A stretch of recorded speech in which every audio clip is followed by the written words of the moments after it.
And if there is something in me that I cannot accept, either I was educated or my culture, my mommy, my daddy, whatever, from the past, I couldn't accept it, and I haven't come to terms with that yet. I haven't become whole yet. If I can't accept it in me, I will never, ever, ever, ever, ever, ever, ever, ever, ever be able to accept that out there in the world. And if I can't accept something out there, and if I can't connect with something out there, and if I can't feel something out there, I will never be able to do Aikido with that which is out there.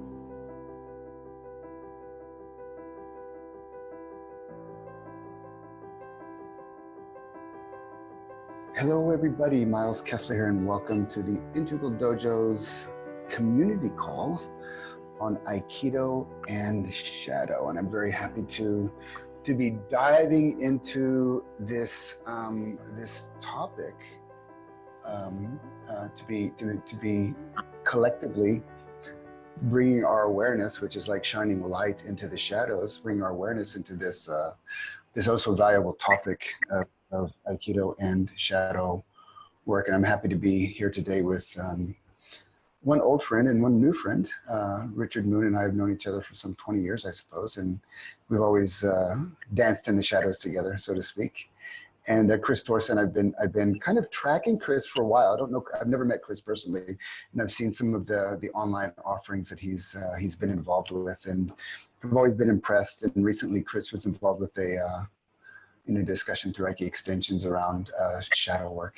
That inspired me to invite him and Richard to do a session on that. So here's what we're going to do tonight, just to give you a very quick rundown. It's going to be a 90-minute session. First of all, then let me just get those mics closed. We will introduce ourselves, and then we're going to, all three of us are going to kind of lay out our perspective on shadow.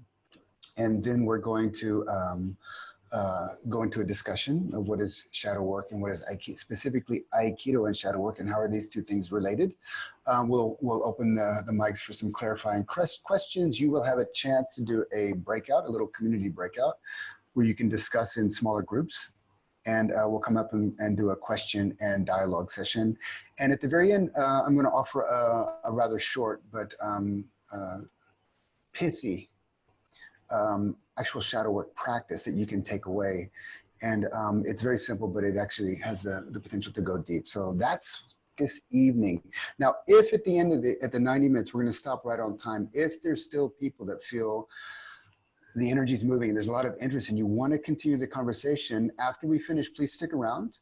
And whoever's here, we can open it up. We'll just do a kind of a community free dialogue. And if there's too many people, we'll break it up into, if there's a lot of people, we'll make it into smaller breakouts.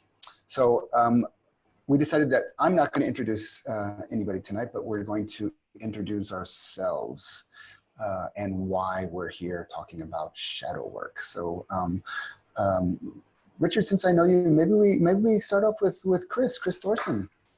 The mic is yours. I've always felt like Aikido was the practice of dancing with my shadow. And by shadow, I mean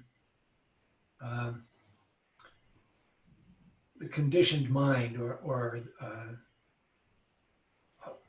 our operating system that we don't control, that controls us.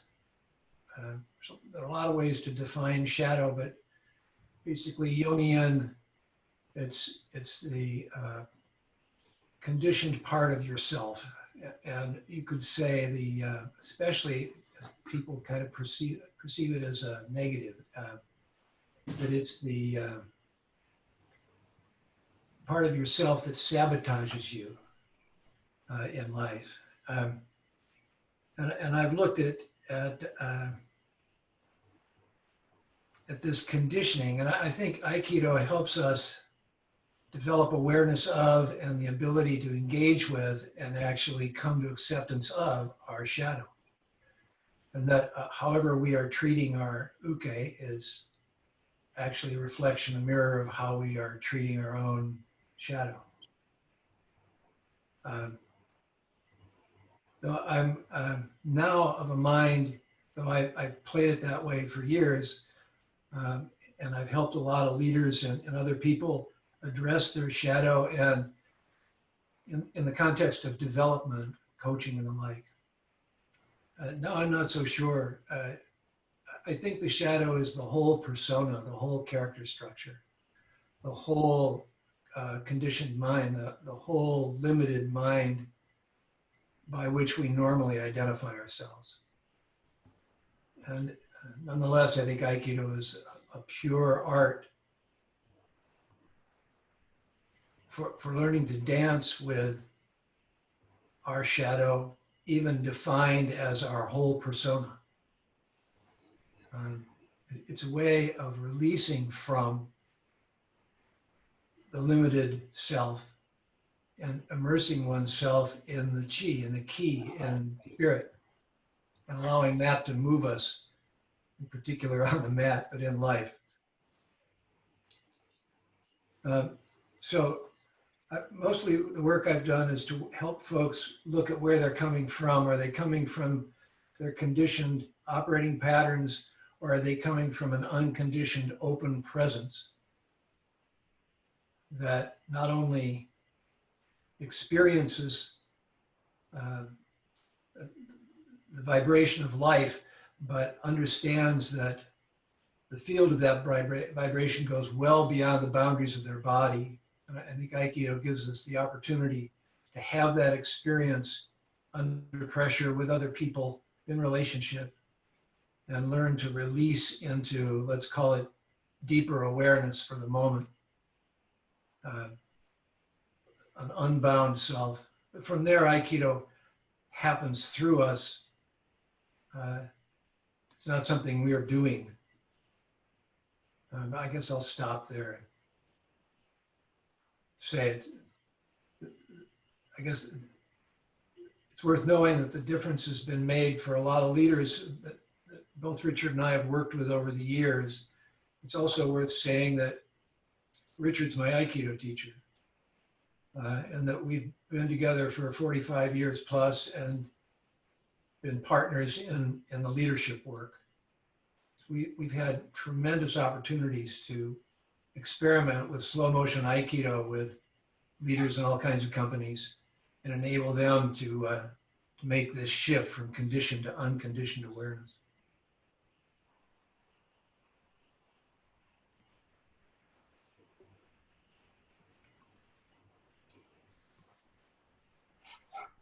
Richard, do you want to chime in? Absolutely.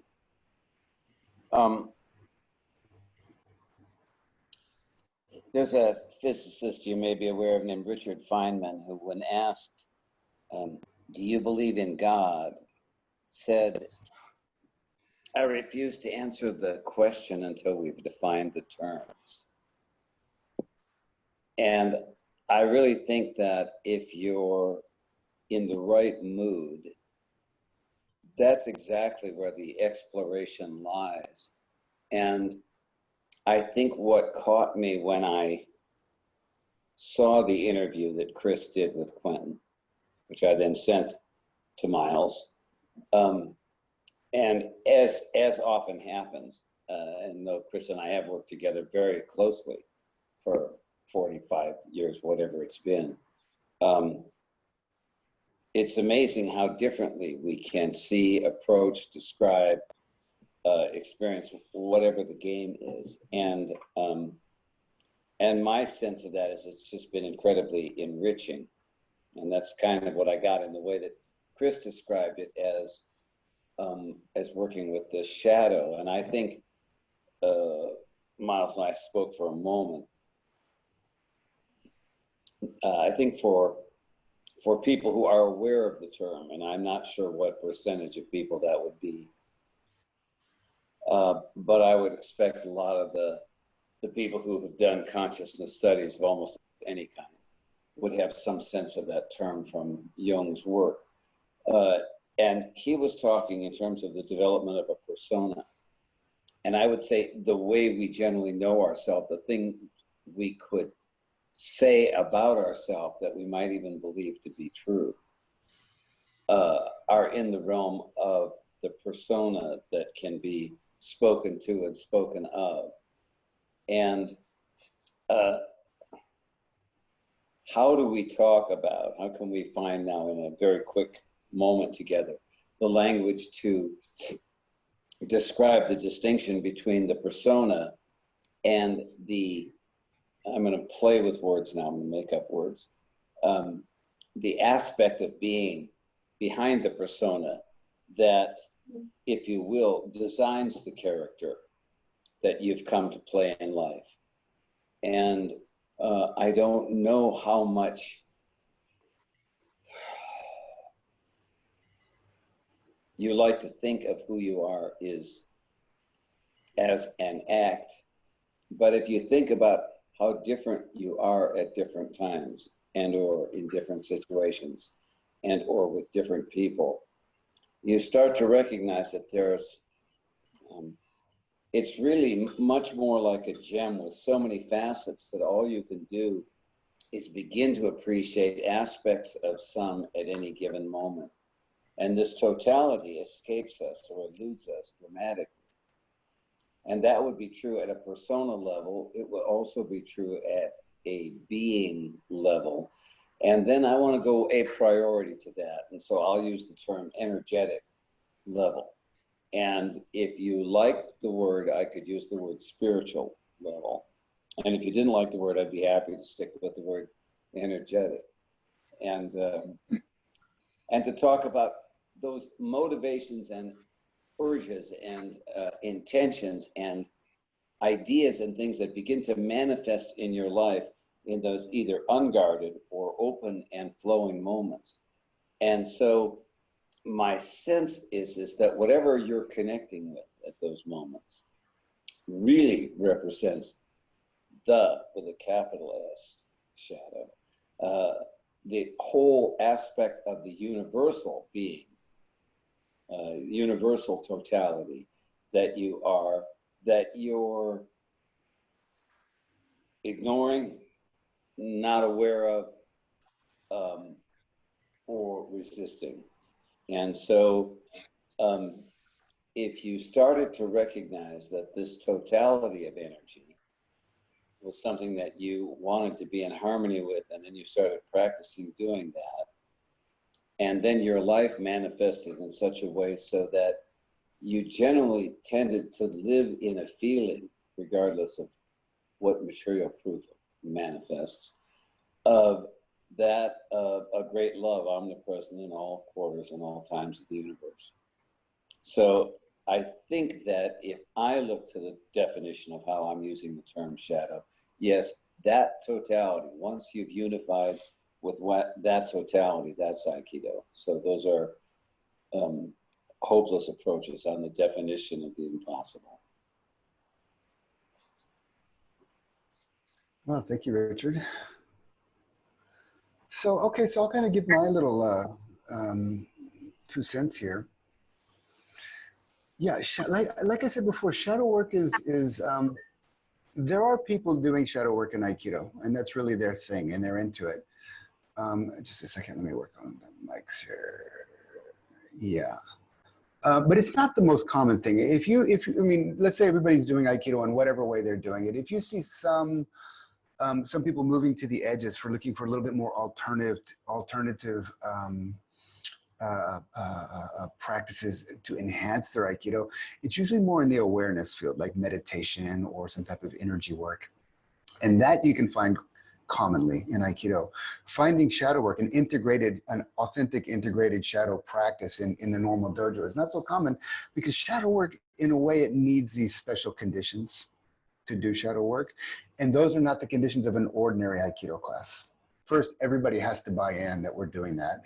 It has to be a really safe kind of container where everybody's allowed to kind of open issues. And that's not what the traditional Aikido is doing, and that's fine. But there are these dimensions that we work on in Aikido, and I can tell you my own path of practice was primarily first about the physical path.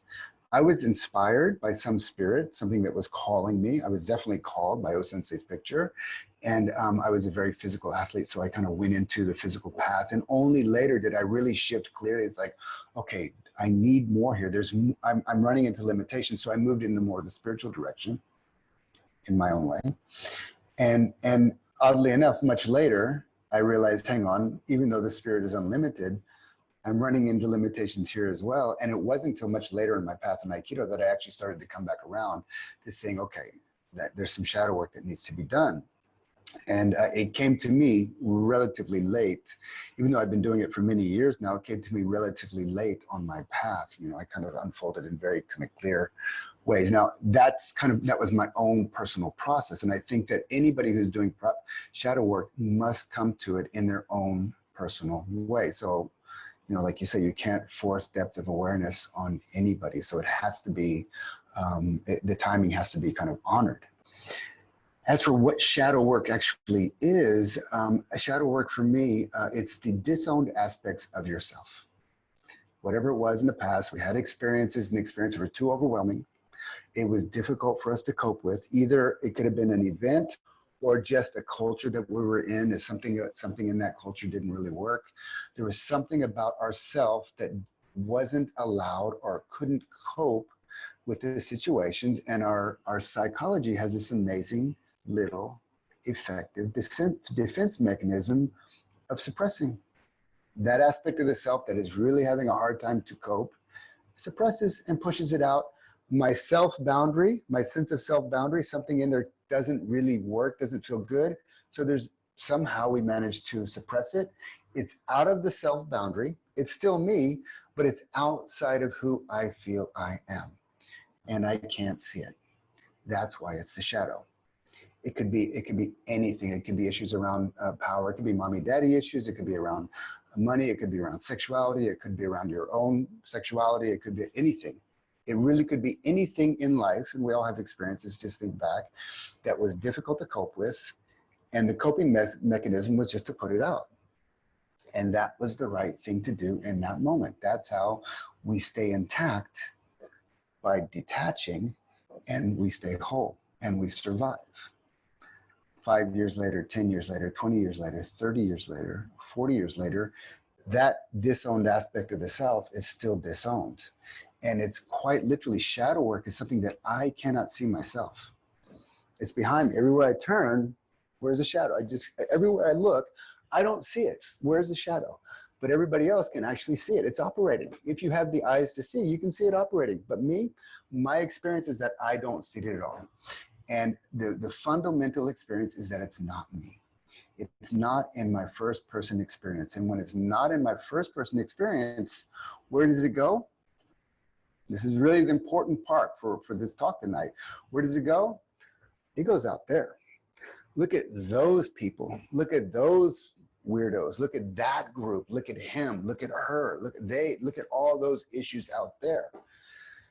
If you ever done therapy, if you ever go to a therapist, you're going to say, oh, it's something about something out there. And the therapist is just going to say, well, that's interesting. Gee, tell me more about that.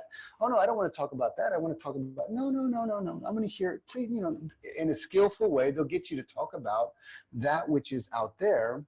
And as you start to talk about it, it becomes uncomfortable, because the original trauma, the original split, the original pain, the original discomfort that was there when we coped by putting it out starts to resurface. And the fact is, if it was there 20 years ago, 30 years, 40 years ago, whatever, it's actually still there. It's just suppressed. And as it starts to come up, it feels very uncomfortable, but it's a very good sign. Because that means that which has been disowned is beginning the process of re-owning. That which is actually me in the first person gets suppressed, projected out into the third person out there in the world, those people, him, her, whatever. It actually starts to re-own. I begin the process of re-owning. And if you're doing a good shadow work practice, it will be systematically helping you to kind of bring that back in. And shadow work is fundamentally about re-owning the disowned aspect of yourself. It's about healing that which was split, healing that which was broken. Shadow work is about becoming whole again. And this is exactly where, and then I'm going to pass it back over to Richard and Chris. This is exactly where shadow work and Aikido start to come together. Because if there's something in me, about me, of me, that I can't feel because it's suppressed or repressed, then I'll never be able to feel that out there. I won't be able, if there's something in me that I can't feel, I won't be able to feel that in you. If there's something in me, and if there's something in me that I can't connect with about myself, I will never be able to connect with that in you. So if there's something in me that's unacceptable and I disown it and I can't connect it with it in me, then when I see those people out there and I'm confronted with them, I won't be able to connect with them because I can't connect with that energy in me. And if there is something in me that I cannot accept, either I was educated or my culture, my mommy, my daddy, whatever, from the past, I couldn't accept it and I haven't come to terms with that yet. I haven't become whole yet. If I can't accept it in me, I will never, ever, ever, ever, ever, ever, ever, ever, ever be able to accept that out there in the world. And if I can't accept something out there, and if I can't connect with something out there, and if I can't feel something out there, I will never be able to do Aikido with that which is out there. You can become the best Aikidoka you can have the Olympic gold medal in Aikido, if there was such a thing. But if there's a part of your shadow that you haven't reowned, the moment you meet that in another person, you won't be able to function. And that's the main thing here about shadow, is that as long as we have suppressed aspects of ourselves, the feeling is that we're whole, but we're actually going to be dysfunctional. So it's kind of just an overview of what shadow is, and I think we're going to move into the discussion of how it's related to Aikido. So either Chris or Richard, if you want to open your mic and jump in.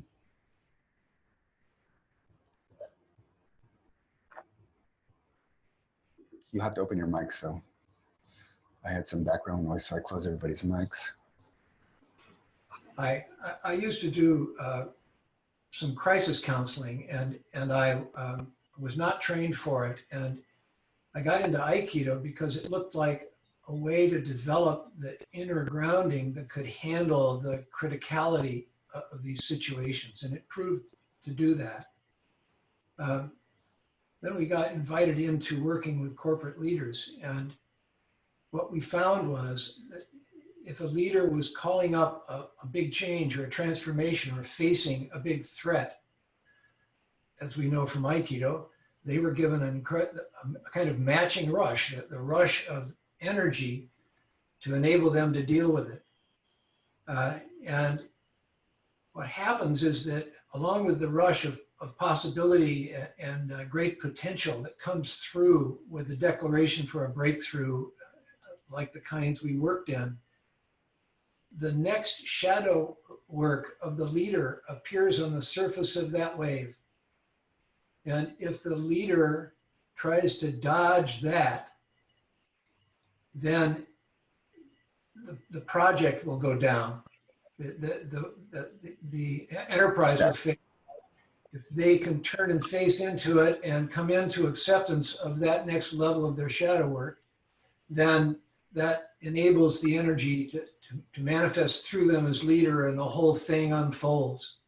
We found Aikido as slow motion Aikido as a way to help these leaders see their shadows. Because when you think about it, the moment somebody rushes you in Aikido, you get hit with the juice and you either clinch down on it or you open up. That's our training. If you clinch down on it, then you'll see your pattern show up in your behavior with your uke. They'll feel it, and so will you. You may not notice it, but it's happening. So Aikido is a way of seeing your shadow under pressure, revealed. It's a shadow amplifier, and it's a wonderful environment because it's a safe place to come into connection with the parts of yourself you don't want to look at. I'll let that ride. Richard, you want to jump in? Well, I think again, the reminder to keep unpacking the little Russian dolls of meaning that these Right. words have for us. You know, because I think in part, what I found so fascinating with that interview, and as I say, why I passed it on, was this approach to seeing Aikido as a way to blend with your own shadow. You know, and I just, in hearing this, I kind of want to emphasize this multi-ordinal description of the word, to say both at the persona level and then at some more meta terminology, something more all comprehensive in terms of let me drift for a second here and say, if you could kind of picture for a second the universe that you're in, and that it goes so far beyond your solar system, beyond your galaxy, beyond this infinite array of galaxies, and you're just a piece in this, and yet there's no way for you to exist outside of it. Nor is it possible for you not to exist within it, sort of, or something like that. This connection with something so vast, and at the same time that is so immediately personal that you forget the vastness that you're connected to. And as you start to connect the you that you know yourself as, or a persona is too small a word there, but your general identity,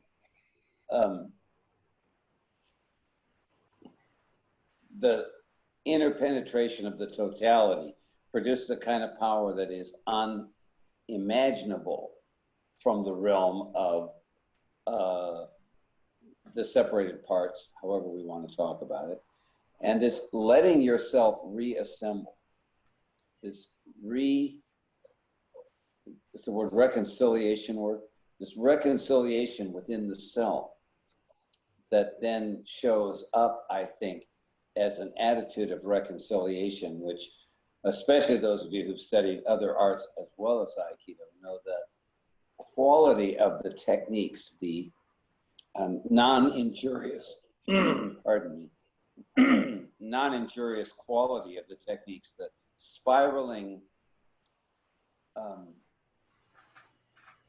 joint locks that, you know, bring something to a kind of a completion without damage or something like that. This whole domain of Aikido that's so somehow different than strike for strike, and an eye for an eye and we all go blind, or whatever that thing is, that modality of fighting, this difference of finding some way to reconcile this totality.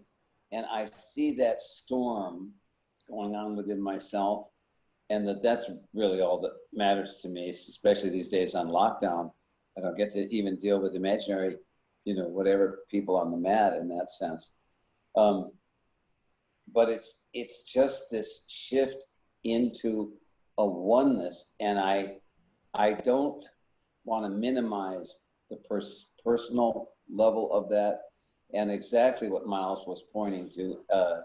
I think Jung's comment was that which we resist persists, and Nice. beauty of Bob has shown in his teaching of, you start where you start. You know, you're a 10-pound unit, don't try and be anything else. That you actually get to that better place by being more totally here than by trying to be someplace else that's better.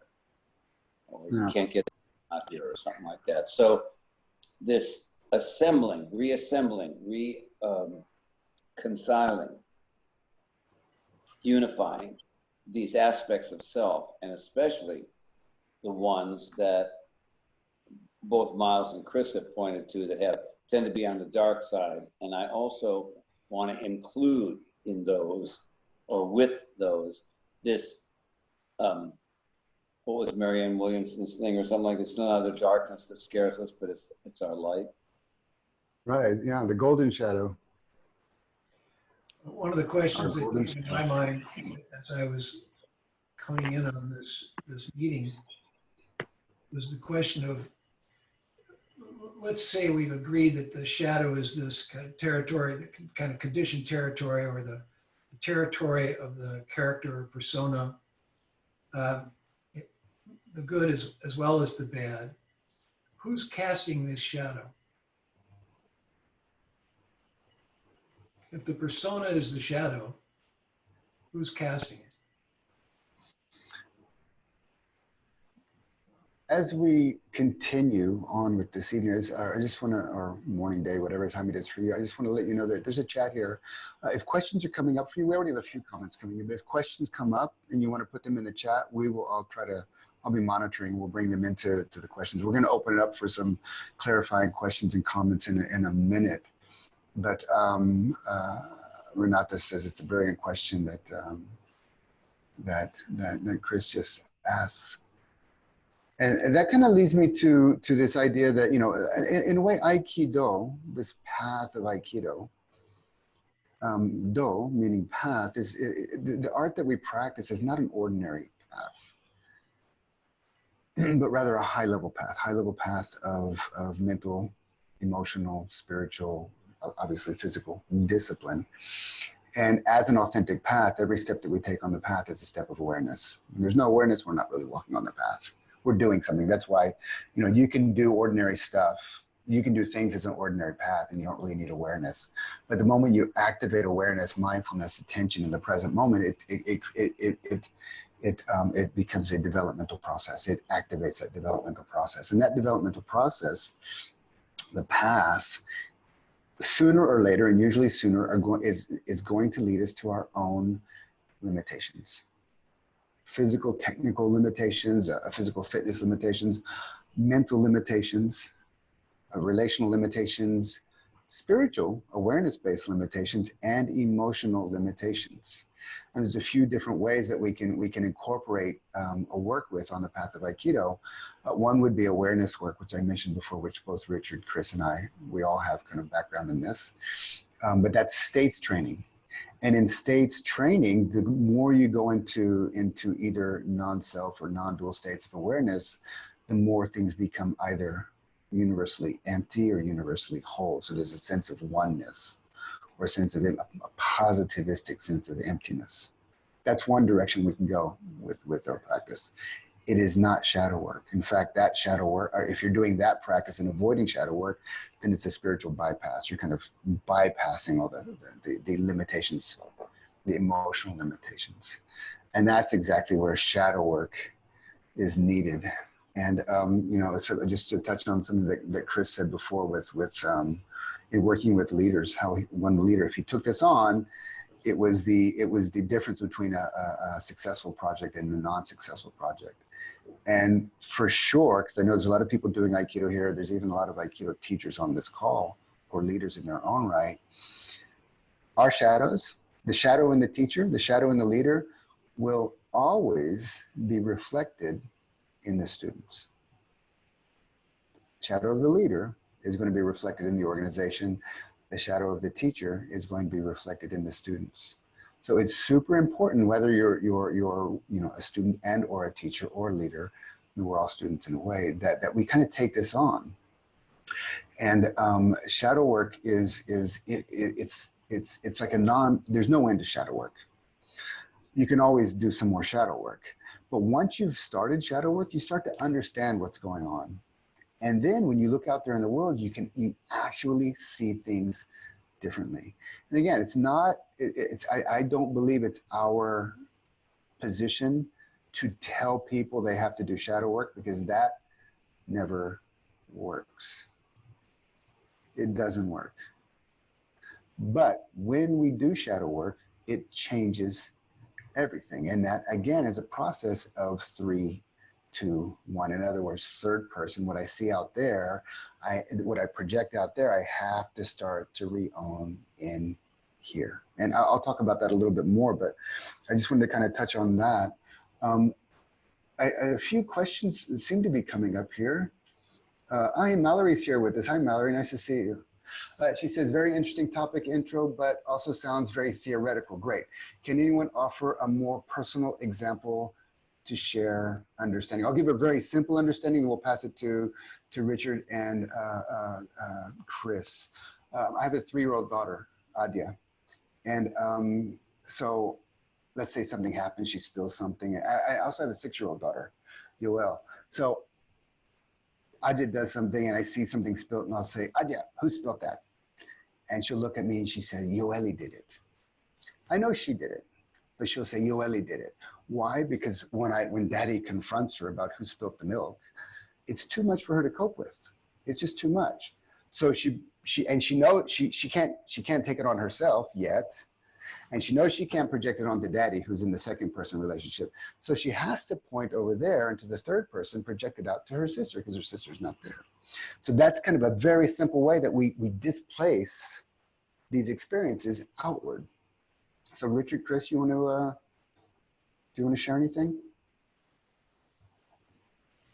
Richard, why don't you take a pass? I have something I want to say, but it's not yet. The ability to accept what's going on in our own experience, which is initially a movement in the dimension of energy or spirit, and will then begin to show up in a sensory awareness domain, and eventually in the realm of what we're going to call, whatever words you like, but feelings, I think, would be the common place to talk about this bioelectro content that starts to interact with your sense of being. And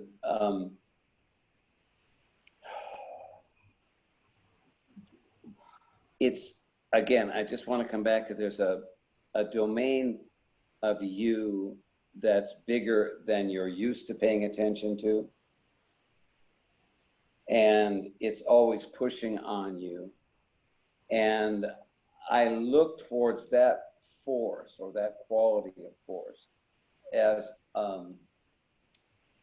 along with all the persona related domains where you have difficulty owning your own feelings around anger, frustration, whatever. You had developed an attitude where that quality doesn't belong in your persona, so it gets pushed into your shadow. And again, I see all that, and I think that's an important understanding.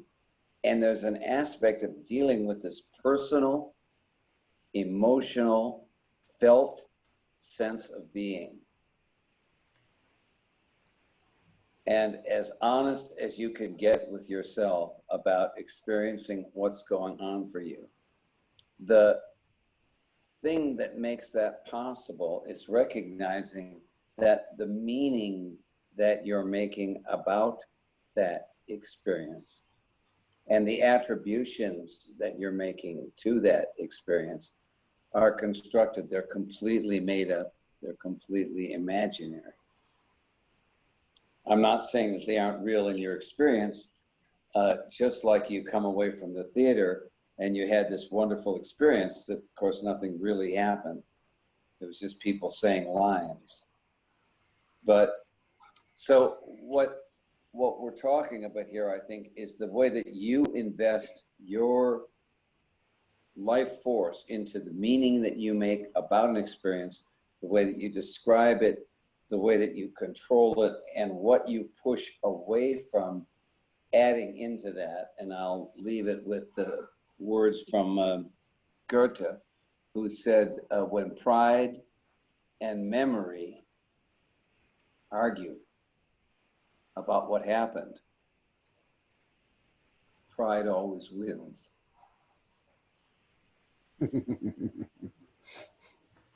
think it'll serve if I share a quick story. I shared this in the other session we had. I was invited to work with an international president of a company. He had like 50 countries under him. And he had joined the company thinking that he was going to find a much better place to work. He had worked for a very rough management culture, and he came to the other culture with a bit of a shock because it was Tupperware, and there were actually thousands of women who worked for him suddenly, and what showed up with the rush of this new organization that he had was that he was overly addicted to control. And when he attempted to control 2,000 women, it didn't work. And his team turned against him, and they were going to get him fired. It didn't work. I can't imagine why. I know, it's strange. So, long story short, he was given 90 days, and me and a friend of mine to turn it around with his team. And so I took him into the basics of Aikido. I taught him presence, centering, grounding, and flowing, and I taught this harmonious relationship of blending, and we did slow motion Aikido together, and he saw how he would try to control me as uke. And I eventually really developed his capability with hara. And he got into the meeting with his group, and the group was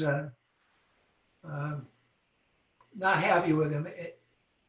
He had been trained in debate, and they couldn't compete with him. So in the next couple of days, with his practice of hara, he demonstrated that he was willing to listen to them. And he listened to them for the first time in a year and a half. And he and I had a deal. Whenever he got triggered, he would look over at me. I was against the wall, and I would pat my belly, and he would go back into his hara and shut up and listen. The end of it was that the team chose to give him a chance, and within the year, they had broken the sales records of the company.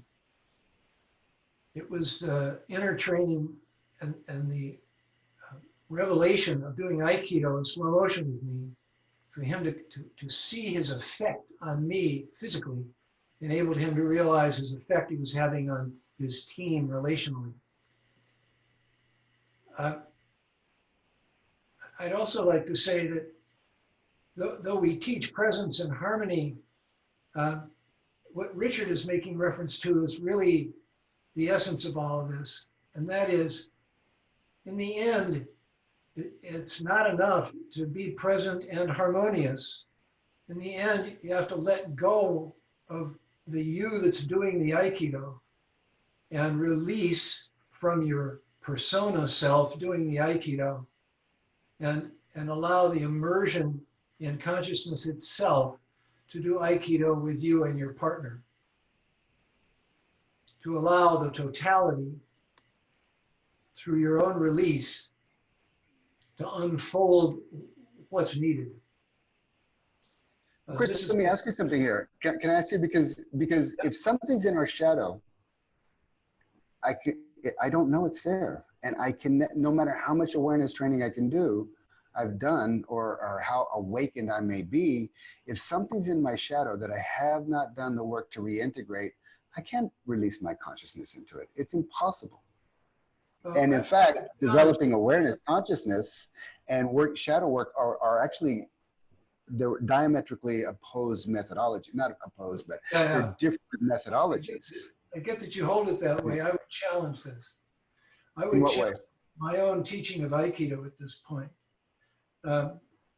What I noticed with Moon the first time I trained with him is that he was basically saying, look, I don't know what Aikido is. Come on in, dive into the energy, and it'll show both of us what Aikido is. And I've come to the point now where, I don't know if this will translate, but Shadow work itself can be a diversion. Oh, I agree with that. I completely agree with that. I wouldn't say they're opposed. I would say that we have a choice of acting sequentially as the persona in the relative world to develop ourselves, or we have the choice of releasing from that into the direct experience of consciousness. And I completely agree with that. I just don't think that's shadow work. So what I would say is, if I'm willing to fully open and release to from the limited awareness of my conditioned self into pure awareness as who I am, then my shadow in that moment is, how would you say, healed. It is no longer present. It is no longer relevant. In that moment, in that state. Yes, and I'm suggesting that rather than, so let me finish it, rather than I've got to get present and then let's see, I'll make a blend with what's going on and I'll accept what's arising, and then I'll begin to open into a more unified feeling with the world and the situation I'm in and with my shadow, and I'll as Richard put it, interpenetrate with the totality, but I think that's only the prep, and I think ultimately it's using that to dissolve into consciousness. That's what Aikido is for, to pull your attention from the world into your presence in the body. Open your heart in the field of awareness as your larger identity into the unitive field as your identity, unit of awareness, and then let go of that and all your agency and your Aikido and your mindfulness and all the other tools and principles and structures that you've got rattling around, and let go. And as Tom Crum used to say, let go and let God. I'm suggesting that the sequential developmental process, even of Aikido, is limited to the relative world and to the limited self. And that what O-sensei was doing was totaliating. But what O-sensei was doing was releasing from all of that, from Morihei Ueshiba into Aikido, unity with the universe, that we can make immediate access to the direct experience of limitless consciousness without the sequence. Okay, so I completely agree with everything you just said. I just think that and shadow work is a different thing, only in the sense that I mean, we can just look around at all the masters, the enlightened masters in Aikido, outside of Aikido, who have transgressed in ways that is like, how can that be? The reason it can be that way is because there's unresolved shadow issues. And it doesn't diminish the light that they shine in their awakening, but it does diminish how they relate with people in the world. And that's, for me, fundamentally, shadow work is relational work. You know, and that's where it actually comes together in Aikido. And because all shadow arose in our past relation at some point in our relational history, and where I couldn't handle it in my first person, through a relationship with somebody else, it gets cut off and then projected into the third person. And that's where I think that all shadow work is a 3-2-1 process of taking third person, getting to the point where I can actually dialogue with it in second person, and to the point where I can actually become it in first person. That which I projected out into the world, which is me, it's not until I can fully integrate and own it. And that 3-2-1 process is different than awareness training, where we detach, observe, and either become empty or become one with everything. So both awareness training and shadow work are a function of the limited mind, and they're in time and space. I agree. In the direct experience of presence, there is no shadow because there is no separation. I agree completely. But that's a state. That's a temporary state. I wouldn't call it nobody. I wouldn't call it temporary. I would call it the ground of being. Oh, it's all, call it what okay. Moon has been calling being. Yeah. And it's always already there, infinite. But we're not aligned with it. Our aligning with that experience is a temporary state that has a period of time until we drop back into duality. And shadow work is. You say we're not aligned with it. How could you not be aligned with the one? Oh, I could be watching Netflix and not with the one. Let me see if there's a point of clarity around, sure. Miles, when you say, this is not shadow work, where is the dividing line for you? What is it that makes the distinction that's important to you about the way you're defining it? Well, let's say awareness training. Becoming aware means that we disidentify from the limited sense of self, and we align, or we realign, if that works for you, Chris. We realign with the primordial awareness. Always was, always is, always will be. When we're in that state, when we're aligned with that state, there's no shadow. There's no me. There's no you. There's no shadow. It's everything and nothing at the same time. When I come out of that state and I'm back into a relative sense of Miles, with a history, with past traumas and past pleasures and pains and wonderful experiences and education and culture and all this other stuff that equals Miles, that's the world of the relative. I mean, Chris said it was limited, which I agree, but I prefer to say in the relative world, shadow, trauma, PTSD, all that stuff happens in the relative world. But it's still unprocessed, undigested experience. It's within my psyche or in my body and my nervous system. And then awareness training is very good for that. We need to have a capacity of awareness, a certain capacity of awareness to work with that stuff. So awareness training, absolutely. But when I work for me to undo those knots and those entangles, for me to become whole and one, not in a cosmic unity consciousness sense, but in an integrated human being sense. Like I happen to be a left-leaning kind of liberal on the side of political spectrum, and I happen to not really appreciate the current president of the United States. But I realize what I actually don't like about him.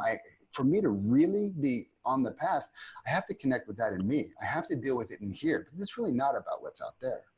Now I can go into deep state of meditation and it all disappears, and it's really wonderful until I read the news. So that's, for me, there's this kind of, the basic awareness training is detaching, creating the observer until you dissolve into oneness. That's awareness training. Shadow work is not detaching observer, not making subject into object, but rather making all those objects out there in here, into subject. So my challenge would be that both awareness training, as you describe it, and shadow work are developmental. Absolutely. I don't think there's anything to develop. Oh, I see what you're saying. Yeah, I agree with that too. Yeah, that's a paradox. I completely agree. Paradox. And in that sense, if I come to full acceptance of my truth as limitless consciousness, mm-hmm. then shadow work is a diversion. It's, I would say this, let me put it another way. If I'm going to do shadow work, then I sure want to do it from the identity of wholeness or unitive awareness rather than if you have that, if we have that some people like PTSD and trauma, they don't have that convenience. They need to get into some really kind of healing therapeutic practices first. But mindfulness is a thread that goes through it all. So in that sense, I totally agree with you, Chris. Listen, I know that we could keep going, and I'm sure that we will, But I would like to give the people, because the chat is lighting up and I don't want to read them all. How about we let everybody go into a breakout? I'll put you guys into breakouts of, let's say, 4 people for 10 minutes. And if you could just share, let me just set up the room. Just have a discussion in your breakout group. What's come up for you in this talk? We already have a little bit of kind of, different perspectives moving. And if you are in the chat, if you're going to go into the, if you're staying on the call, please do the breakout. Open your cameras, and we'll give you 10 minutes. And then when we come back, we'll actually open the room for a group discussion. Okay. So see you back here in 10 minutes. Welcome back, everybody. I hope that that you had a good. How was the breakout? How was your discussion? Yeah. Chris was saying before that that it was a lot of energy that came out in this talk, and obviously it's coming up, with Chris and I, and Richard and I had a very lively talk right now as well. So what I thought we would do is open up for a few questions. If you raise your hand like that, I might see it, but I might not see it. If you raise it electronically, I will open your mic. Chris, since your mic's already open, do you want to say, Chris Foreman, do you want to say, is it Chip? Excuse me, Chip, do you want to share a little bit what came up for you guys? Well, I left my group suddenly, and that was kind of traumatic for me, really. But also just noticing the how when we're confronted with our shadow, how that impedes Aikido flowing, and our awareness different. Everybody's got different level of awareness around that process and tolerance of that, and creating a situation like you talked about at the beginning of an environment that allows the shadow work to take place. How that could form in the dojo. Curious about that. Yeah, beautiful. I don't want to get too much into the panel, us talking about it, even though that's a great question. I want to hear more from you guys. So let's go, we'll just kind of hold that question that Chip just asked. And let's go to Flarel. Could you open your mic, please? I remember Flower for one of our talks. Hey, there you are. Hey, yeah, how are you? Hey, so glad for you having these. Yeah, good to see you again. So yeah, I'm super great with it. I was actually just writing in the chat an answer to something that just asked, like, where are the dojos for integrating shadow? I'm like, I made one. I'll put it in chat, sort of a fictional, the whole not necessarily from a place of shoga, but like how in your consciousness in ways. Sorry, I'm really sorry. I don't know if it's just me, but your audio is glitchy, so we can't hear. Here, I'm gonna turn off your face. Then it usually gets better. Perfect. Please. Okay, is that better? Sounds better. Okay. So just wanted to ask about applications of individual shadow work to the collective shadow work that we're facing now as creatures and as planetary beings. My sense is that there are, that each of our individual access points, like Miles Sensei, you said beautifully your groks about the president, for example, and the places where you can find those are pieces of your own shadow that are just on a big stage. But I sense that there's an ask in that for all of us when something is in such an obvious caricature sort of development, that there's a collective shadow that's being put on stage that needs to be reconciled. I'm just curious if y'all have worked in how to access that consciousness in individual ways and that to the daily laboratory of the bigger dojo.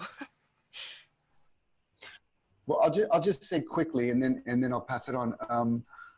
Yeah, there's the bigger cultural shadows that we're kind of facing, especially in 2020. Oh my God. If we dial it back a little bit into the Aikido world, just look at all the divisions and the judgment and the blaming and the arrogance and I'm better and you're better.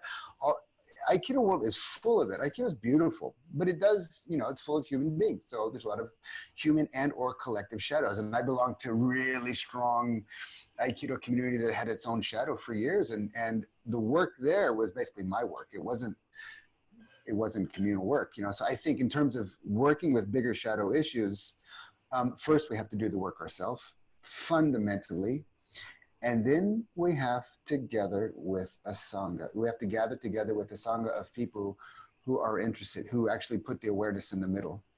Because like Chris was saying, you know, when you put the awareness in the middle, it shines the light, and it casts our shadow on the wall behind. Like you can see the shadow on the wall behind me, because the light is in the middle.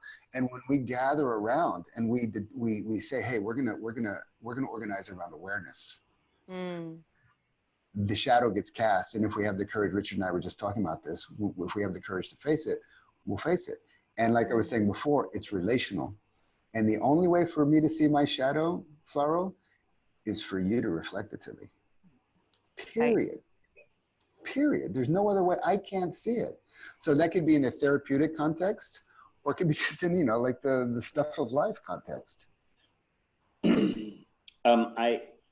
I think the recognition of the resonance between people being so important to this aspect of the work.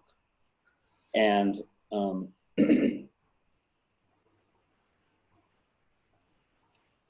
I keep coming back. There's a phrase in Africa, I think it's Zulu, whatever, Swahili, whatever, and maybe larger than that. But Umuntu, Gumuntu, Gabantu, a person is a person through other people. Oh, and I it's love it. Culture that forces aspects of ourselves into shadow in order to fit into the tribe so that we can survive, so that we'll be included in the kill. And to kind of, that's what I keep saying, is that in a funny way, if you could recognize how mutable it is, if you could recognize how much you were shaped into believing it,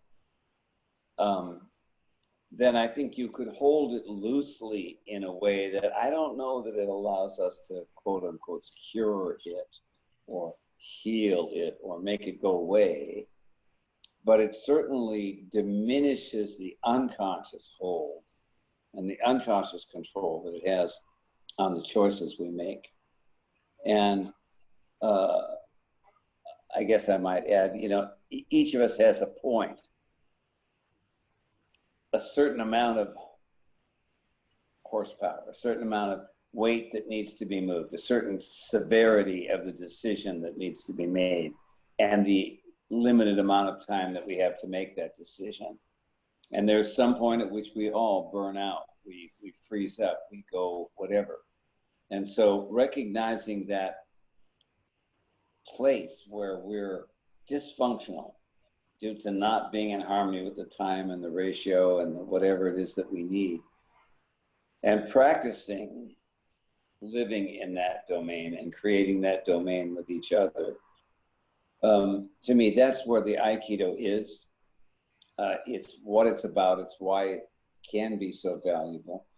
But I want to point to one of the problems is that because it's such a quote unquote mystical teaching, we get into this thing with the power that is afforded to the teacher, and thus we fall upon the shadow of Aikido. But I have to highlight before I leave that, wouldn't it be nice if the only place that happened was in, say, an Aikido dojo, and you could just go study, you know, Goju Kai or something like that. But it's everywhere. It's in the Buddhist world, it's in the Christian world, it's just in the business world, it's everywhere. It's just human nature that we're coming into. And so I think learning to recognize these monsters from the id, these forces that drive us in ways, and being able to bring a certain sunlight, consciousness, open dialogue, sense of humor to working with coming into understanding, alignment, and actually being able to utilize the energy of these forces rather than ending up in opposition to them. And so to me, that's like a larger sense of where the shadow work lies, and particularly, for some reason, particularly in schools that seem to teach moving beyond it. Mm. Chris, I tell you what, I do want to give you the last word to say here, but I wanted to offer a shadow practice for people who are kind of interested in shadow work. There's a very simple integral shadow work practice that we can all do together. Individually, we'll do together as a group. It'll just take a few minutes, and then I'll pass to Chris for the last word. And then there's still hands up. So after we finish at the half hour, we can keep this conversation going if anybody wants to stick around and either ask questions or share what came up for you. Is that okay with everybody? Yeah? So as I was saying, the way, at least the way that I see it, the way that I laid it out, and this kind of comes out of, it comes out of psychological theory, but also out of integral theory. And there's something called the integral shadow work, which is a 3-2-1 process. And we can all inhabit these different domains of being. There's the first person I. So everybody just kind of feel right now into yourself, either your relative self or your absolute self. It can be either one, self with the self absolute or just miles. And you have a very certain experience of the world, experience of what's happening right now.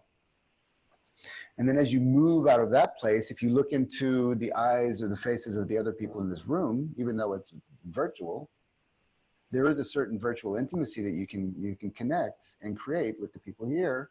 And we're in a we space. We're kind of in a second person, first person plural, but a second person relational experience, that second person. And then if you zoom out a little bit more and detach from it all and sit back and look at the computer and the screen and all those kind of boxes and there's people there, that's third person. So as I was saying before, when we're working with shadow, we start in third person. And the way that we do that is just think, this is where the exercise comes in. And if you have a piece of paper or you want to write notes, it can be helpful. Think of something today, or when you met somebody today, it could even be yesterday, where there's still an energetic residue in your system. You had that conversation with your spouse, or you met something, or you open the news and you watch the news, oh my God, or something, could be the fires in California and Oregon and Washington. It could be something or someone, and it's just, it didn't quite go, and there's still a little residue, an energetic charge in your system. It could be a negative charge. It could be a positive charge. I met that other person and they're inspired me, or they're an attractive person. I can't stop thinking about them. Can you connect with something like that, everybody? Let's see your hands if anybody. This is you don't have to do this, but this is the practice, yeah? So hold that and then just kind of think for yourself, okay, what are the conditions of that? I watched the news today. I heard a story about, again, I don't want to get political here, but my political leanings, it's kind of, I'm getting triggered constantly by what I'm seeing in the news. So it triggered me and I'm just carrying around, I still have this kind of feeling. Okay, that's the story. Third person, you become clear. That's usually where we stop. But then as you move into the second step of the process, we go into 3-2 to a relation. And this is where you have to evoke your imagery of that person or of that event, and you're going to have a dialogue with it. So we know that it was something that happened on the news. There was a person, he wasn't telling what I think should be done, and da da da da da. Now I'm going through my own guided imagery. If we were doing this one-on-one, we could actually do it verbally. But in your notes, have a dialogue. Why are you here? Whoever it is that, and this is all happening in your own psyche, of course. Why are you here? Whoever it is that's kind of left that energetic residue in your system. What do you want to tell me? What do I need to learn? Why are we having this conflict? And as you do that, you're not giving the answers, but you ask the question and you just wait for the answer from the other internalized person. You wait for that answer to come. And they're going to say something about you. So this is a very simple voice dialogue. They're having a dialogue with that aspect. Somebody was dishonest, so the dishonest person, I really don't appreciate that. So I have internally a dialogue. Okay, why are you here? I'm here to show you how you have lack of patience there. How you project your own value system onto me. You know, these are the type of responses. If you drop into a space of kind of mindfulness and you actually authentically ask the question and wait for the reply to come, you will get information from your own psyche that will surprise you. That's the two. That's the second person process. We're beginning to do Aikido. We went from it to we. We went from my own internalized it to now my own internalized we. And now I'll give you guys a hint. My shadow was my energetic charge was President Trump. It's not for everybody, but that's just my own thing. So now the next move is to do something I just really don't want to do. First person. I'm Donald Trump, for example. And I can just feel I'm getting emotional. It's like, oh, that, you know, I don't, who wants to go there? Again, this is not a political statement. I'm just kind of modeling something here. So this is the territory. So whatever that charge is, now you actually go into first person of that other and you speak as them. And you answer the questions. I'm here to show Miles. He's too idealistic. I'm here to show Miles that he has a hard time, that his values are not in control of the system. I'm here to show Miles, you know, all of these things. You just I'm speaking about Miles in the third person now. I became the first person shadow. Slowly from 3 to 2, where the Aikido happens, to 1, I start to integrate the internal split that was within myself, that was represented by something out there. And since we're all Aikidoka, imagine doing Aikido when it's in the third person. It's not really going to work so well. The best you can do is control it or run away from it. And take a deep breath and imagine doing the Aikido with someone internally with the second person. It's like, okay, wait, there's something I can work with here. And then imagine doing Aikido as that. And at that point, like Chris was saying, there's no Aikido to do anymore because you've become one with it. Now, next time I watch the news, this is going to have an impact on what I receive. Something shifted in me. Something's become more integrated in me. I'm sure I'll still be triggered, you know, the things that trigger me, but there'll be a little bit less triggering. There'll be a little bit more emotional freedom in my own system, energetic agility, and there'll be more space for compassion and awareness. 3, 2, 1. You can do this every day. At the end of the day, where's the energetic charge in your system? Where's the residue? 5 minutes. You can write it down in a journal or you can just do it internally. What is it? Dialogue with it, then speak as it. That's a 3, 2, 1 process. And if you ever get a chance to practice in the dojo, you can do that. Process translates to our Aikido training under the right conditions with the right people and the right agreements in the group, safe space. It's the same practice. And that's where our practice actually, one of the ways that our practice becomes liberated. Chris, do you want to bring in the final words for our meeting here before we officially end? Well, I'm not sure I've done justice to this, but in our little breakout group, what came through for me is that it's a question of trust. And personally, I've come to trust identifying as consciousness itself more than I trust identifying as my persona. And I've come to look at all my attempts to fix my persona or improve it or develop it are avoidance of my true nature, of the present, of reality. There's a point at which the persona and the shadow dynamics of the persona are all shadow. And it's why I said I'm interested in who's casting the shadow. Mhm.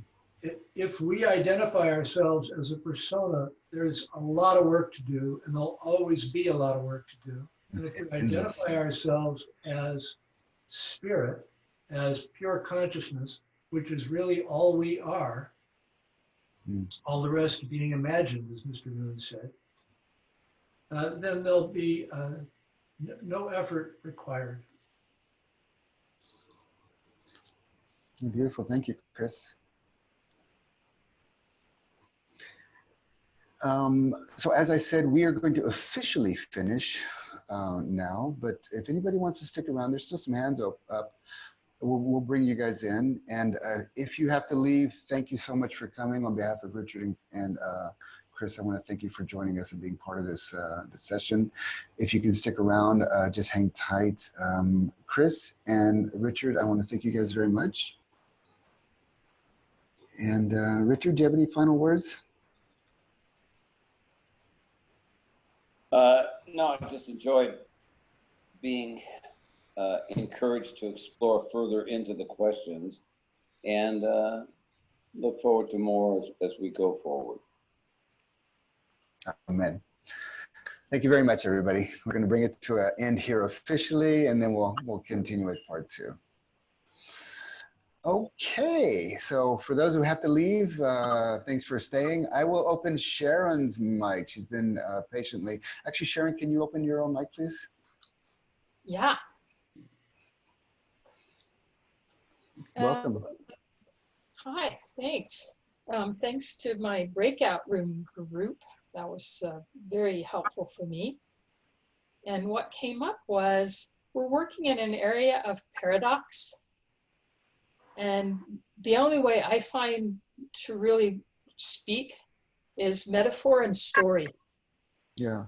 We need to tell our stories. We need to listen when people say things that don't make sense, which is often metaphor because we live in a society that's so left shifted into the logical mind that we can be very uncomfortable with metaphor and very impatient with story.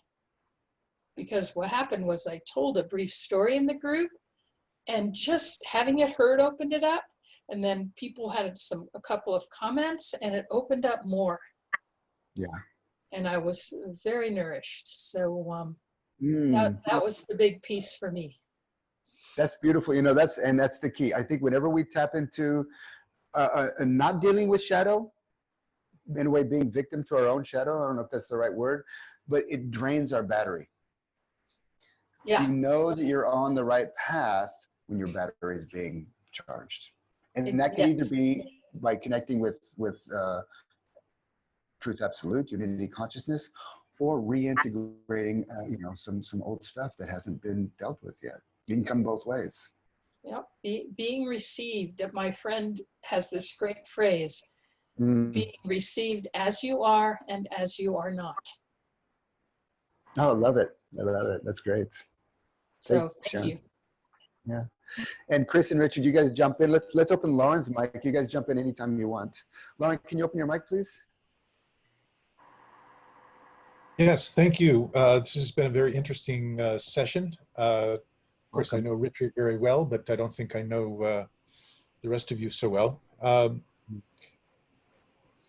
I thought that your choice of words and shadow, the idea of shadow, is very evocative and constructive, and right on.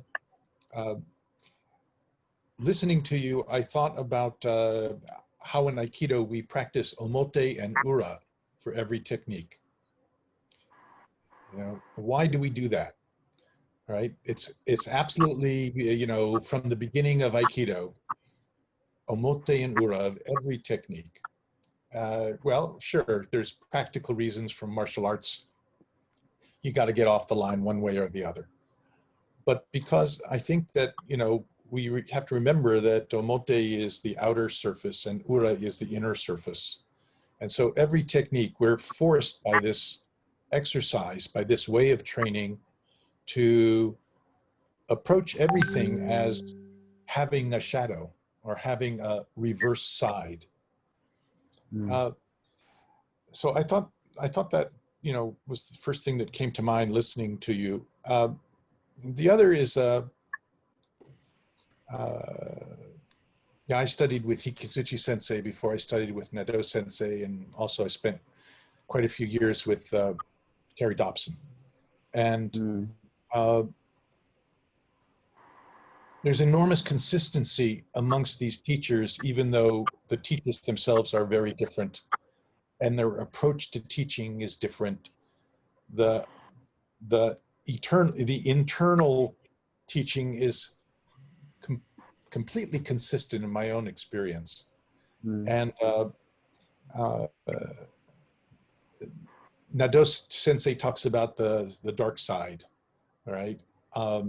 You talk about the shadow, but Hikazuchi Sensei always used the vocabulary of kami, right? And he said to me once that Sensei was clear that the goal of Aikido is not to learn how to blend with the other person who's attacking you, but rather to purify yourself, which I think is the essence of shadow work, to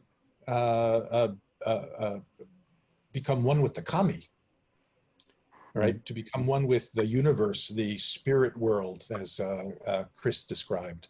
So I really think that, and that once you're in that state of being, of consciousness, of mindlessness, of, you know, then time and space shift, your relationship to time and space shift, and the techniques of Aikido emerge, actualize spontaneously from that without thought, that the thinking awareness gets in the way.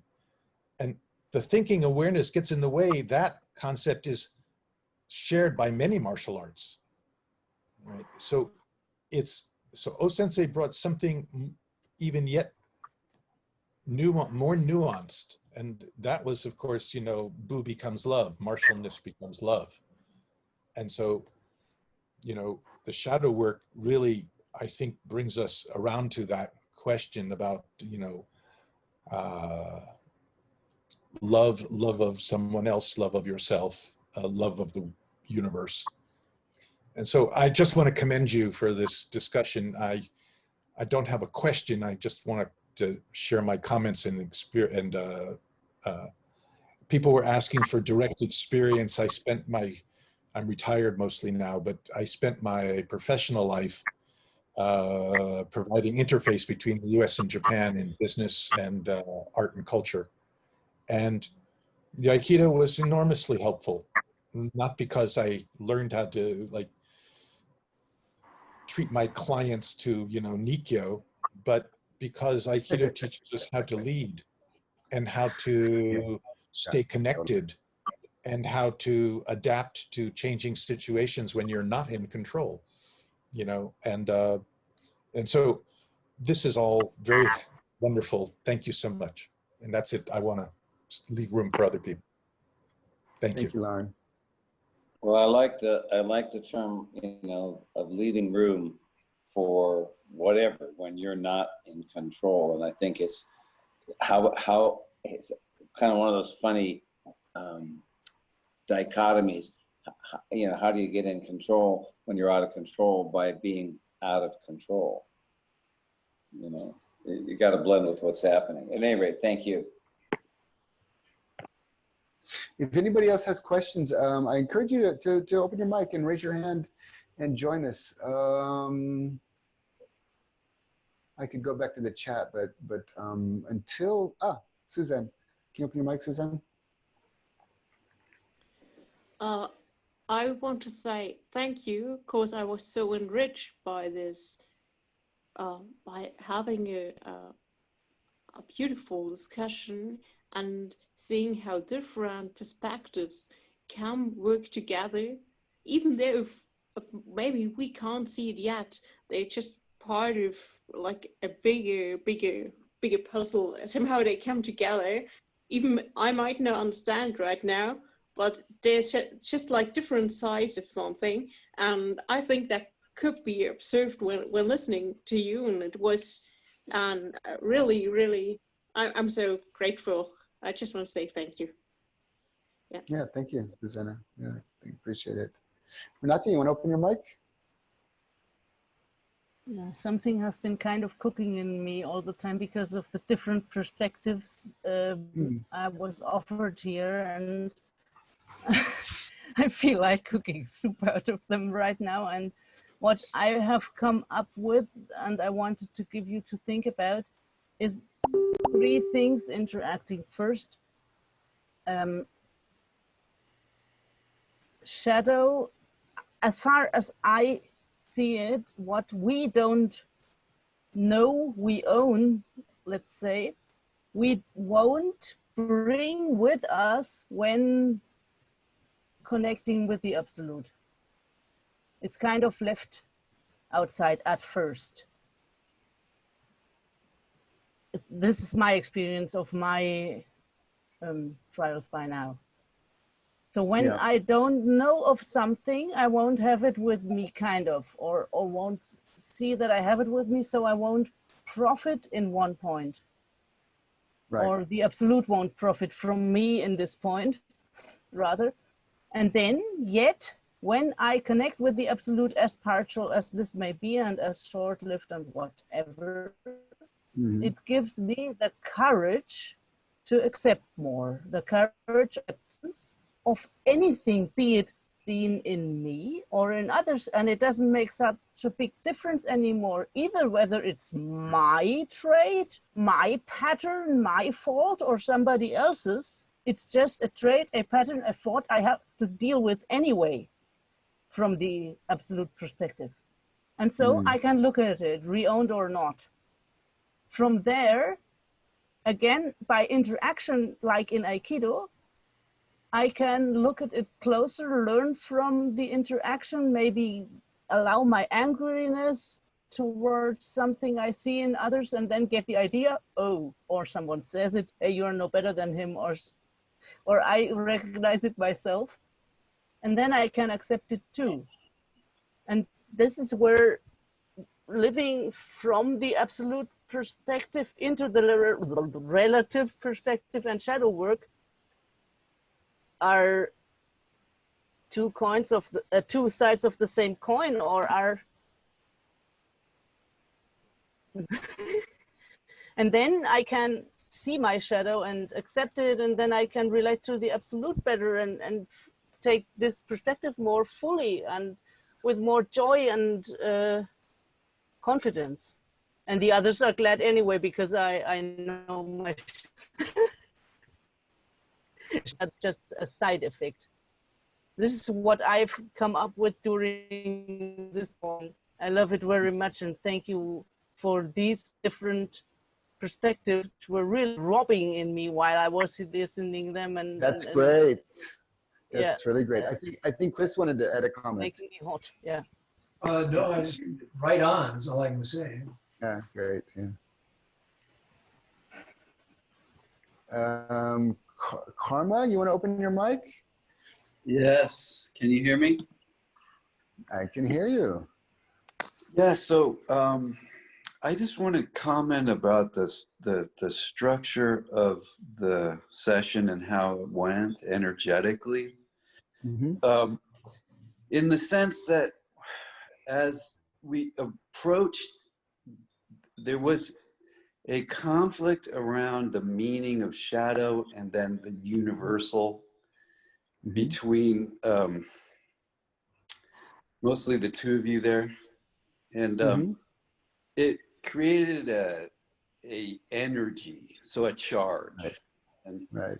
And I spoke about that in the breakout group, and I tried to sort of say something about that. But so what I wanted to suggest is that this is the shadow. The conflict, in a sense, is the shadow. Yeah. And it showed up in our group session in that way, in part. Do you see what I mean? Totally. It's great. Yeah. And now we're all trying in our own way to reconcile, to work with that, and to resolve that conflict. And in a sense, that's why I've stayed on the call. Yeah, great. Is because I want to resolve that conflict. Mm-hmm. And so, and so we can talk about it like intellectually or whatever, but the conflict and the energy that the conflict brings to me is a feeling. So it's like, oh my God, there's tension in the room. Right. And what do I do with that? That is like, what's your go-to in that moment? Do you approach or do you avoid? Generally speaking. Well, now I'm approaching that energy and referring to it, and it's with me now. So I feel a sense of anxiety and a kind of like adrenaline rush. Mm-hmm. So that's like the attack to me. Yeah, right. So there is an attack present. It's just the energy level of conflict. And so I think that Aikido attempts to deal with this energy of conflict. Yeah. And the way it proposes to do that is some sort of way to resolve that.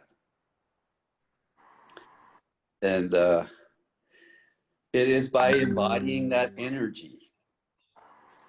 So even as I talk about it, I'm calming down a little bit because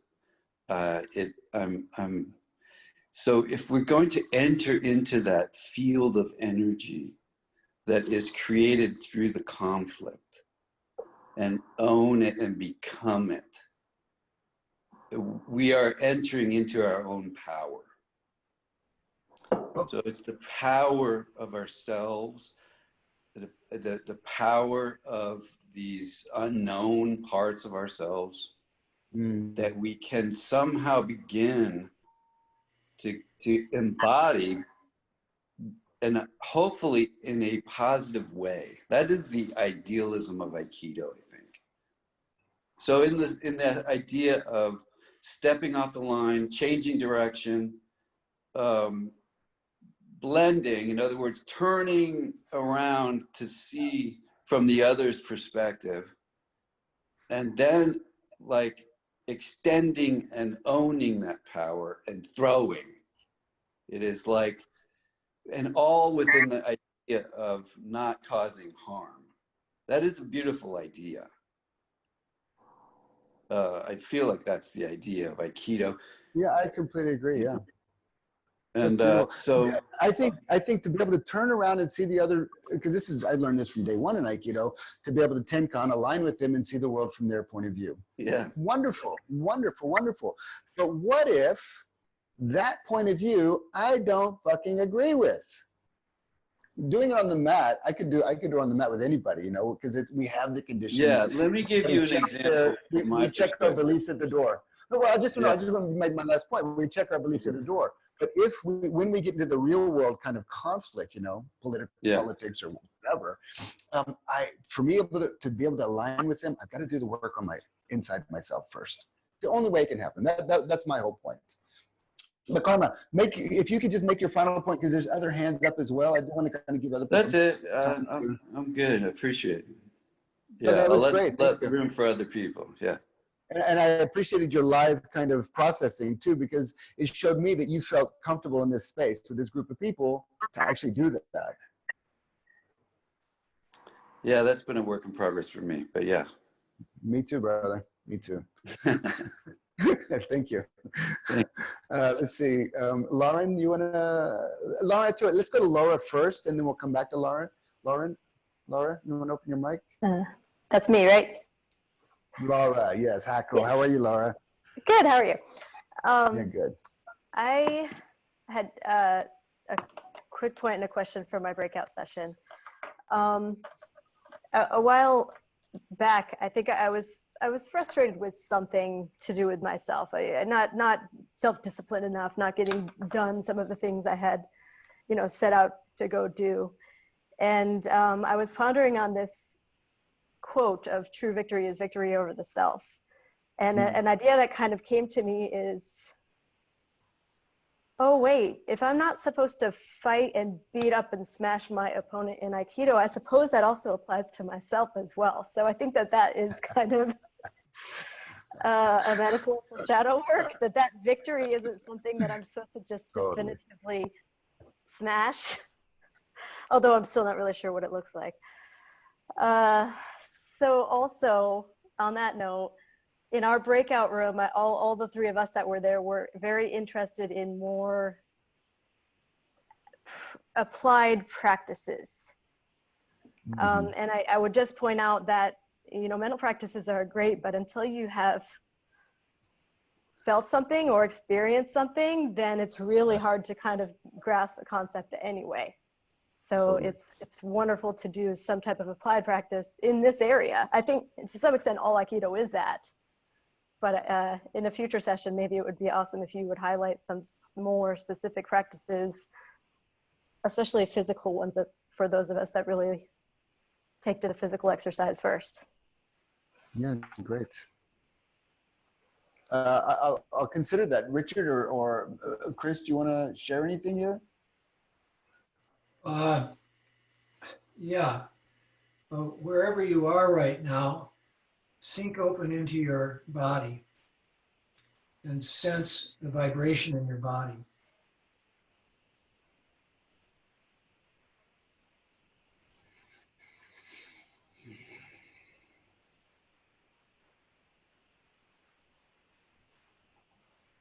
This is the direct experience of your own spirit, of spirit itself.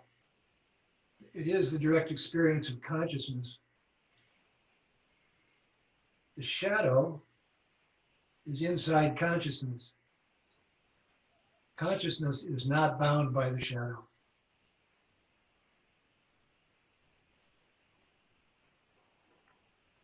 There's no limit to this vibration that we are.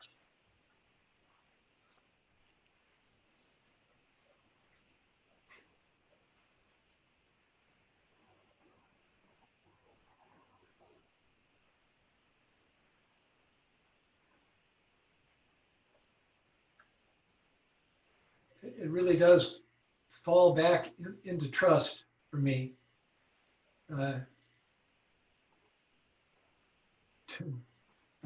Einstein asked the question, you know, the ultimate question for humanity is, do you trust the universe? Is the universe friendly? He asked. That's a direct experience, not a belief. If in fact, as O-sensei said, we are the universe, then there's no other to trust. Trust in this vibratory being that we are, this consciousness, this awareness, this knowing. The rest of it's filigree, as far as I can tell.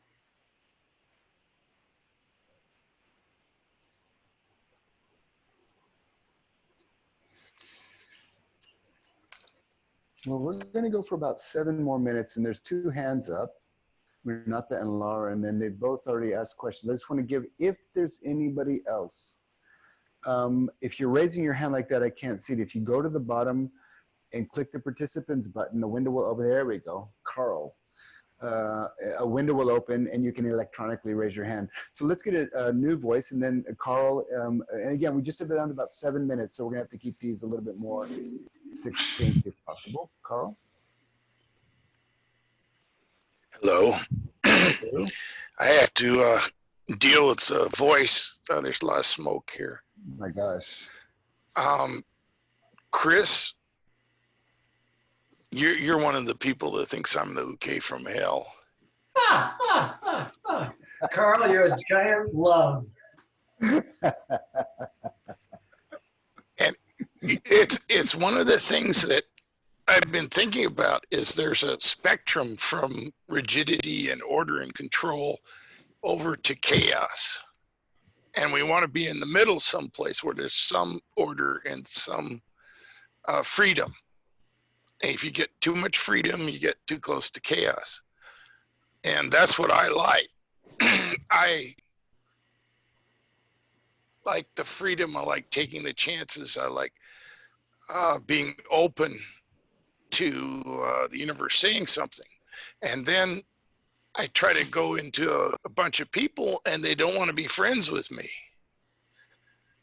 And I'm realizing now out of this conversation that the reason I'm unlovable in Sangha, or whatever you call it, is that I'm bringing up the shadow for people. I'm reflecting their shadow. Oh. And it may actually be part of my bestowed mission to be the UK from hell.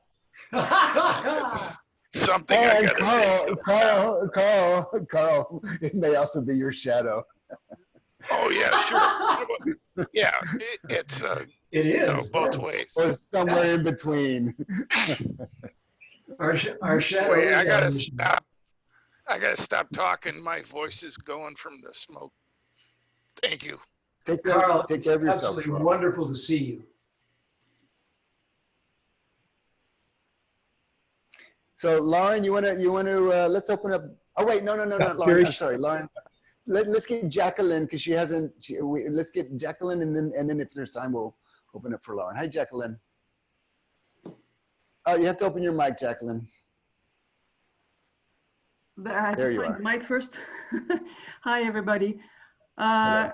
Carl put the finger on something that I've been thinking about. Is that that's exactly this kind of shadow work that Aikido has taught me about bettering myself, where I meet myself in my partner.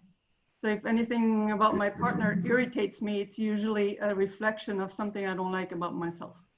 So that's the premise. Now, after so many years of Aikido, I start seeing the shadows of other people now. And now the trick becomes on how to use what I've learned in order to help people work in their own shadow work, but without telling them, because usually they're not ready to step into shadow work. Yeah, it has to be invited. Yeah, they have to be ready and everyone. everything. And if I go in and tell you need to work to you, that will trigger a response that is not welcoming. So how do you then use this shadow work in order to help your students, for example? Because you have a responsibility to help them along with their work, both personal and practice wise. So I thought there's an analogy there when I, as an instructor, take uke for the students. This is my occasion where I can model take, in a way you model like an authentic way of being, of receiving the energy. So I take uke for my students, so they will feel how the technique should feel. So I take the best uke I can do. I mean, almost do the technique for them, for the beginners, for example. Right. Right. Yeah. So I do the technique for them, or they feel how it should feel like. So they're looking for this feeling in other people, and then after a while, I would hope that that this would trigger a path of self examination. But I can only be the model in terms of doing that work myself, rather than pointing to fingers at them. You need to do this, you need to do that. So this is, I think this kind of talk, I had a little hard time in the beginning figure out what you were talking about, this shadow stuff. I missed the first 5 minutes, but I think this kind of community talks are quite important for the awareness of our own path, of our own development. And putting words like shadow work to have an image on what we actually are doing with our self-development. That's, I think, a bonus. So thank you very much for putting those words into my head. Thank you. Yeah, two comments on that, and I'll pass to Richard or Chris. One is that we don't see, usually people can't see shadow, but we can see the effects of shadow. It's like, you know, something's wrong, or there's some abuse happening, or somebody's rough, or somebody's holding back. We see the effects of all that, but we don't know why, but there's probably something behind that. And the other thing is, I forgot what the other thing was, so I'll just say that. I'm sorry, maybe it'll come to me. Richard, did you want to say something? Lauren, please. I just wanted to add that I think shadow work, another way to say that is releasing ourselves to be all that we can be. And I had the opportunity as a young man to live overseas, and maybe other people here have as well. And one of the things I noticed is that by living overseas, I interacted with people who didn't have any expectations of me, or rather their expectations of me as a foreigner were different from my expectations that I had grown up with, that my interactions with people that I had grown up with that helped define you. And so this, it's like going into a restaurant that you've never been to, serving a cuisine you've never eaten, and all the things that you think you like and don't like don't apply. And so you have to try something new, and you say, oh, you know, I actually do like that, or actually I'll never eat that again. But the shadow work is, I think, involves letting go of our self-image or our preconceived notion of what we can and can't do, or who we are and aren't. And you know, people are asking for direct experience. Living in a foreign country, or for that matter, going into a foreign restaurant, is a sort of mundane expression of shadow work, I thought. So thank you all very much for everything today. I wanted to say real quick that the whole Black Lives Matter movement is shadow work for the United States. The United States has to deal with its history of slavery and the way it's treated Black people over time.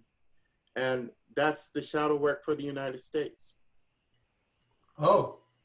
That reminded me of the second thing I wanted to say to Jacqueline, is that you can't force depth of consciousness on somebody else. So like in Aikido, you see it, but they have to be ready. And ideally they have to be open and say, hey, what is going on here? And just to go with, and the reason I agree with that Hamilton so beautifully, like, you know, the intensity of the pressure that we're under in 2020, especially in the US, is really causing all this shadow stuff to come up. And you can't force, it's getting so polarized and so oppositional. You just have to give it space and really do Aikido with it, because you can never force a perspective. And I do believe that there are some perspectives in this conversation that are deeper, larger, and more integrated than other perspectives. That's my personal belief. But I can't force that belief on somebody else. We have to be available for it. And that's just staying open and dialoguing and processing like we're doing here, I think. That's awesome, Hamilton, even though we didn't bring that up, but that's super important. Chris, I'm sorry, did I interrupt you? No, I think it should go to Moon here. Well, I certainly have enjoyed our time together. And, you know, in a funny way, the trouble with these kind of things is they open up so many more questions that it's just like, where do you go from here? But my basic feeling for everyone who's joined us, and especially in response to the last several questions, and really in response to a lot of the questions that I think seem to show up, there is something fundamental that you know, that you do when you think of Aikido. And you may do it while you're putting on your gi, or you may do it just before you step on the mat, or when you bow in or something. You may have some other places or times when you actually consciously do it, but you have a way of feeling yourself at a little bit more attentive level, at a slightly more sensitive level, at a more intentional level.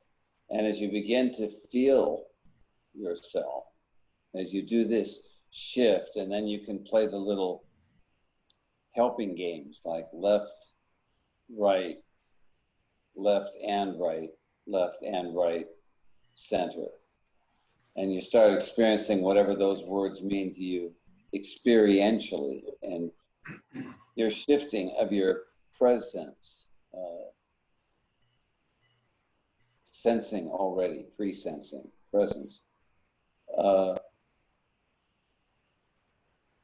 that you're interacting in a very, oh God, the word just slipped, current, in a very timely manner with the unfoldings of the rest of the world, because your sensing is so present. And coming back to that simple practice, not that you can't wish for all the fancy stuff to happen from the other practices. For instance, that you make up the word something with your shadow, assimilate it, and everything's fine. But it's more an ongoing process of left and right, center, and actually playing with that experiential shift and staying in the experiential domain, and all the other stuff will start to show up. All you need to do is come back to the fundamentals, because that's the part that gets lost. All right. Well, I think this is a good place to wrap it up. Chris, any final word? Just that it's much simpler than we imagine, and you could ask yourself, what is simpler than unity?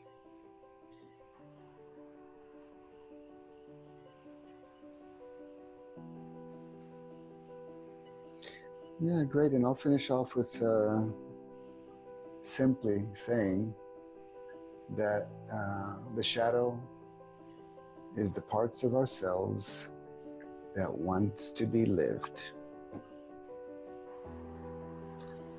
And with that, I want to thank everybody for joining us today for this discussion practice on Aikido and Shadow. And I want to wish you all a wonderful continuation of your Aikido practice, your Shadow practice, and may it continue to open up, be revealed, come into the light, reintegrate, and return to that simple place that is simpler than unity. Than unity. Thank you. Thank you so much, everybody. I appreciate it. Have a wonderful day, and everyone. Much love.